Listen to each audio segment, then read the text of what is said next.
Assalamualaikum warahmatullahi wabarakatuh. Saya Andini Mutiara Rahman dengan NIM 11820600015. Video kali ini saya akan melakukan percobaan mengenai alat indera. Nah, pada praktikum kali ini ada dua kegiatan, yaitu kegiatan pertama yaitu mengenai alat indera penglihatan dan kegiatan kedua yaitu mengenai alat indera pembau. Video ini dibuat untuk memenuhi salah satu tugas dari mata kuliah praktikum fisiologi hewan. Baik, langsung saja kita ke kegiatan pertama yaitu alat indera penglihatan. Nah, adapun tujuannya yaitu untuk mengetahui bintik buta. Baiklah, saya akan memaparkan landasan teori mengenai kegiatan 1. Bola mata vertebrata terdiri atas sklera, yaitu lapisan luar yang keras dan berwarna putih, terbuat dari jaringan ikat, dan lapisan dalam yang tipis dan berpigmen disebut koroid. Di bagian depan mata sklera menjadi kornea yang transparan yang melewatkan cahaya ke dalam serta bertindak sebagai lensa mata. Di bagian depan mata, koroid membentuk iris banyak berbentuk donat yang memberikan warna pada mata.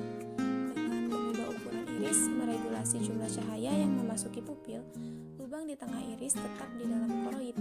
Retina membentuk lapisan terdalam dari bola mata dan mengandung lapisan-lapisan neuron dan fotoreseptor.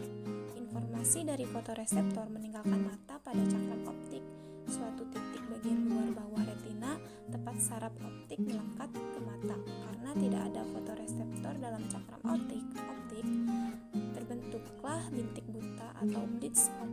Cahaya ke bagian retina tersebut tidak terdeteksi.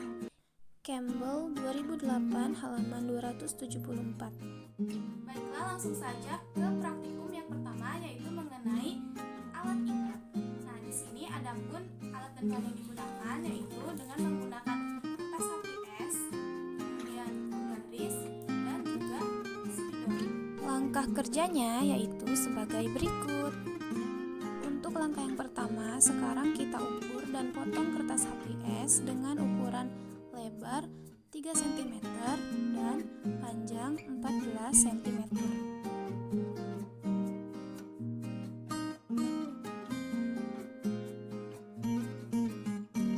Setelah ukuran kertas HVS sesuai, maka kita beri tanda positif dan titik pada kertas HVS dengan berjarak 10 cm di antara keduanya.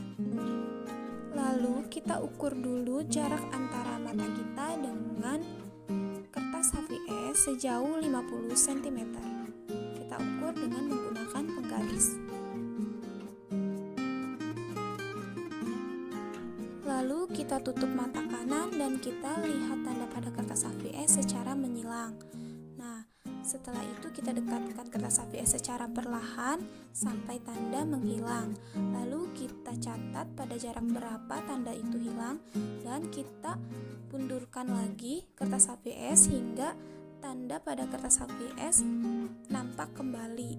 Nah, kita catat pada jarak berapa tanda tersebut tampak terlihat kembali. Lakukan hal yang sama pada mata sebelah kiri. Dan lakukan hal tersebut sebanyak masing-masing 3 kali. Pada mata kanan 3 kali dan mata kiri 3 kali. Jadi total percobaan sebanyak 6 kali. Baiklah, di sini sudah ada tabel hasil pengamatan bintik buta. Nah, di sini terlihat bahwa pada mata kanan dan mata kiri ketika ditutup, jarak tanda positif dan tanda titik ketika hilang itu rata-ratanya itu sama, yaitu sebanyak 34 cm. Kemudian pada saat mata kanan dan mata kiri ditutup dan jarak tanda positif dan juga titik itu ketika tampak rata-ratanya itu berbeda. Nah, memang secara umum berdasarkan praktikum yang telah dilakukan bahwa posisi bintik buta mata kanan dan kiri itu berbeda. Pada jarak tertentu benda terlihat dan pada jarak tertentu benda tidak terlihat. Nah, ketika benda tidak terlihat pada jarak tertentu, hal ini disebabkan oleh pembiasan cahaya dari benda tersebut jatuh di bagian bintik buta pada retina yang cahayanya jatuh pada bagian yang tidak mengenai sel-sel batang dan kerucut, sehingga tidak ada impuls yang diteruskan ke saraf optik. Sebaliknya, jika pembiasan cahaya dari suatu benda jatuh di bagian bintik kuning pada retina, maka benda tersebut akan terlihat. Selanjutnya yaitu jawaban pertanyaan. Soal nomor 1 yaitu apa yang dapat kamu katakan tentang tanda positif? Jawabannya adalah dari hasil pengamatan, tanda positif digunakan untuk mengetahui titik atau jarak bintik buta yang dimiliki oleh setiap orang. Hal ini bisa terjadi jika bayangan tanda positif tersebut masuk ke daerah bintik buta. Soal nomor 2 yaitu mengapa pada jarak tertentu tanda positif hilang dan pada jarak tertentu lain tampak kembali. Jawabannya adalah pada jarak tertentu tanda positif hilang karena tanda tersebut dibiaskan masuk ke dalam bintik buta sehingga tanda tersebut hilang atau tidak terlihat. Hal ini disebabkan karena pada bintik buta tidak mempunyai sel reseptor cahaya sehingga pada saat tanda tersebut muncul kembali karena retina sudah mampu menangkap cahaya sehingga bayangan tampak jelas dan dapat terlihat kembali. Soal nomor 3 yaitu adakah hubungan peristiwa tersebut dengan peristiwa buta warna? Jawabannya tidak ada hubungannya, karena buta warna adalah suatu kelainan yang disebabkan oleh ketidakmampuan sel-sel kerucut mata untuk menangkap spektrum warna tertentu. Selain itu, buta warna juga bisa terjadi akibat faktor genetis. Soal nomor 4 yaitu orang yang berpindah dari tempat yang terang ke dalam ruangan gelap tiba-tiba penglihatannya menjadi berkurang atau pandangannya gelap. Apakah ada kesamaannya dengan hilangnya tanda positif dari percobaan? Jawabannya yaitu orang yang berpindah dari tempat yang terang ke dalam ruangan yang gelap secara tiba-tiba penglihatannya menjadi berkurang. Hal itu terjadi karena di dalam mata terdapat sel batang yang mengandung pigmen peka terhadap cahaya yang disebut redopsin, yaitu suatu senyawa antara vitamin A dan protein. Terkena sinar matahari terang, redopsin terurai dan terbentuk kembali dalam keadaan gelap. Dalam waktu adaptasi tersebut, mata kurang dapat melihat, sehingga ketika pindah dari tempat yang terang ke dalam ruangan yang gelap, penglihatannya menjadi berkurang. Jadi hal tersebut ada hubungannya dengan bintik buta, karena pada saat penglihatan berkurang, bayangan benda dibiaskan masuk ke dalam bintik buta sehingga mata tidak jelas untuk melihat, karena pada bintik buta itu tidak mempunyai sel reseptor cahaya.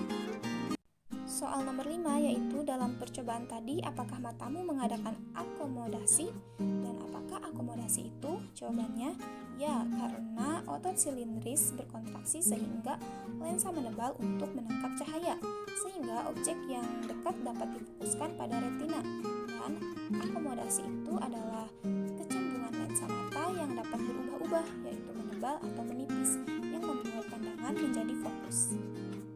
Soal nomor 6 yaitu orang yang lanjut usia umumnya memakai kacamata. Jelaskan peranan kacamata tersebut.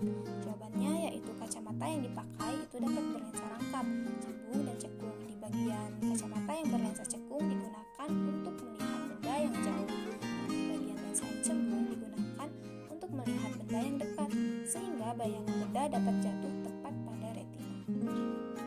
Berikut ini adalah kesimpulan dari hasil praktikum kegiatan 1. Setiap individu mempunyai jarak bintik buta yang berbeda dengan individu lainnya.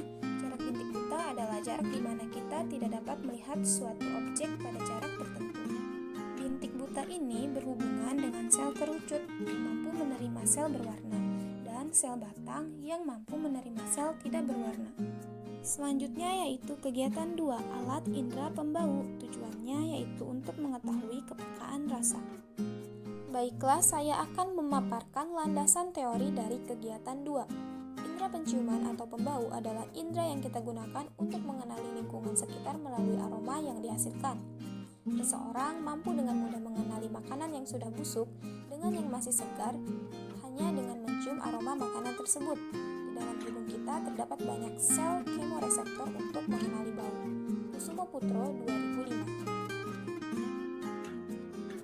Adapun untuk alat dan bahannya yaitu apel, kencur, piring kecil, kemudian ada tusuk gigi dan juga pisau. Selanjutnya yaitu langkah kerja. Langkah pertama yaitu kita kupas apel dan juga kencur lalu potong-potong dengan bentuk yang kecil.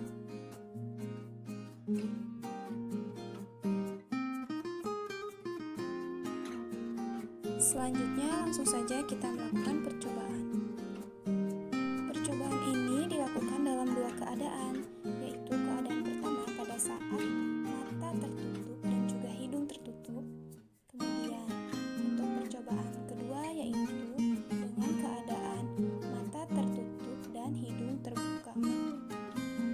Setiap kita selesai memakan satu bahan uji, maka lidah dinetralkan terlebih dahulu dengan cara minum air putih. Nah, begitupun seterusnya. Selanjutnya saya akan memaparkan pembahasan dari hasil percobaan mengenai alat indera pembau yang telah dilaksanakan. Nah, saraf olfaktori memiliki koneksi saraf langsung ke otak yang berhubungan dengan ingatan dan emosi. Indera penciuman didasarkan oleh kimia. Sel reseptor pada hidung mendeteksi molekul bau di udara dan mengirimkan pesan saraf ke otak. Saat kita ingin mencium sesuatu, kita harus sedikit mengendus. Hal ini membuat udara dan molekul bau masuk ke ruangan nasal yang merupakan jarak di bagian atas hidung di mana sel-sel reseptor berada. Di setiap sisi ruangan nasal terdapat area yang disebut dengan olfactory epithelium. Di situ berisi berjuta-juta sel reseptor dengan ujung seperti rambut. Ketika molekul bau sampai pada reseptor yang sesuai, reseptor tersebut akan mengirimkan pesan ke olfactory bulb. Bulb tersebut akan menyaring dan mengkoordinasikan pesan-pesan ini, dan setelah itu dikirimkan melalui jalur saraf olfaktori yang pendek dan tebal ke pusat penciuman di otak. Baiklah, di sini saya akan memaparkan kesimpulan dari hasil praktikum kegiatan 2. Indera pembau berfungsi untuk mengetahui kenormalan pada penciuman terhadap sampel. Nah, berdasarkan praktikum, diketahui bahwa indera pembau saya adalah normal karena dapat menebak bau dengan tepat. Bau yang kita cium itu akan dibawa ke otak untuk diproses untuk mengetahui bau apakah yang kita cium. Proses mengetahui bau ini melibatkan ingatan kita atau bau yang pernah kita cium.